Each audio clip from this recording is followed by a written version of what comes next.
ఓబుళాపురం గనుల కేసులో సీబీఐ విచారణ ముగిసింది. మే 6న సీబీఐ కోర్టు తీర్పు వెలువరించింది. ఓఎంసీ కేసులో నిందితులుగా గాలి జనార్దన్ రెడ్డి, బివి శ్రీనివాసరెడ్డి, సబితా ఇంద్రారెడ్డి, విడి రాజగోపాల్, బి కృపానందం పేర్కొంది. ఓఎంసీ కేసులో సీబీఐ కోర్టు ట్రయల్ పూర్తి చేసింది. మే 6వ తేదీన తుది తీర్పును సీబీఐ కోర్టు వెల్లడించనుంది. ఓఎంసీ కేసులో 2011లో గాలి జనార్దన్ రెడ్డి సోదరులపైన కేసు నమోదైంది.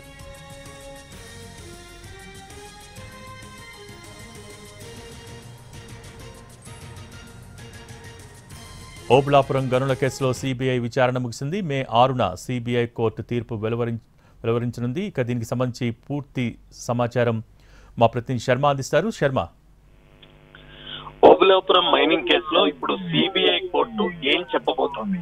ఓబుళాపురం మైనింగ్ కేసు అక్రమం అంటుందా, సక్రమం అంటుందా? ఇందులో నిందితులు నిజంగానే ఆ అక్రమ మైనింగ్ కు సహకరించారని వాళ్లకు శిక్ష వేస్తుందా, లేదంటే ఆధారాలు లేవని వాళ్ళ పైన ఉన్నటువంటి కేసులను కొట్టివేస్తుందా? ఇప్పుడు అందరి చూపు సిబిఐ కోర్టు పైపే ఉంది. ఎందుకంటే ఓబుళాపురం కేసు అన్నది చాలా తీవ్రమైనటువంటి సంచలనం సృష్టించింది. అందులో ప్రధాన నిందితుడుగా ఉన్నటువంటి గాలి జనార్దన్ రెడ్డి అరెస్ట్ కావడం, 2009 డిసెంబర్ 7న అక్రమ మైనింగ్ వ్యవహారానికి సంబంధించి ఓబుళాపురంలో రాజశేఖర రెడ్డి ప్రభుత్వం ఉన్నప్పుడు ఓబుళాపురం ప్రాంతంలో పెద్ద ఎత్తున అక్రమ మైనింగ్ కార్యకలాపాలకు పాల్పడ్డాడని, అక్రమ మైనింగ్ ద్వారా విదేశాలకు ఆ ఖనిజ సంపదను ఎగుమతి చేసి కోట్ల రూపాయలను ఆయన స్వాధీనం చేసుకున్నాడన్నది ప్రధానమైనటువంటి అభియోగం. 2011లో గాలి జనార్దన్ రెడ్డి అరెస్ట్ తర్వాత ఈ కేసు మరింత తీవ్రమైనటువంటి ప్రభావం చూపింది. అప్పుడు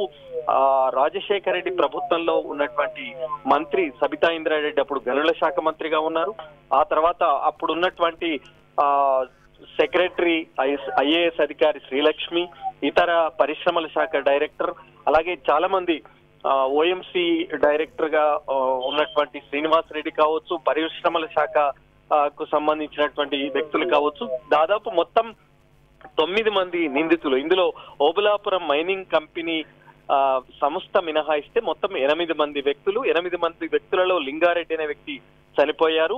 శ్రీలక్ష్మి పైన ఐఏఎస్ అధికారి శ్రీలక్ష్మికి ఈ కేసుతో సంబంధం లేదని తెలంగాణ హైకోర్టు కొట్టివేసినప్పటికీ సుప్రీంకోర్టులో మాత్రం విచారణ కొనసాగుతుంది. మిగతా 7 మందికి సంబంధించినటువంటి వ్యవహారంలో, మరి 6 మందికి సంబంధించినటువంటి వ్యవహారంలో ఇప్పుడు కోర్టు ఏం చెప్పబోతుంది అనేటువంటిదే చూడాల్సి ఉంది. 16 ఏళ్ల క్రితం నమోదైనటువంటి కేసు అనేక దశల వారీగా విచారణ జరిగిన తర్వాత ఇటు సిబిఐ కోర్టులో, అటు హైకోర్టుకు వెళ్లి, అటు సుప్రీంకోర్టుకు వెళ్లిన తర్వాత సుప్రీంకోర్టు దీనిపైన చాలా తీవ్రంగా స్పందించింది.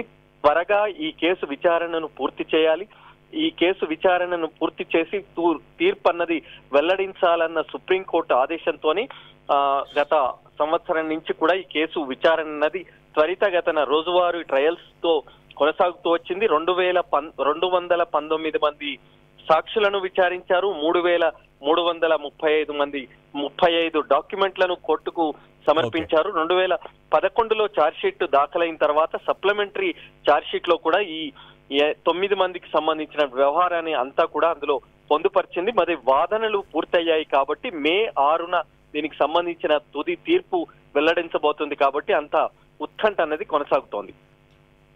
Thank you Sharma.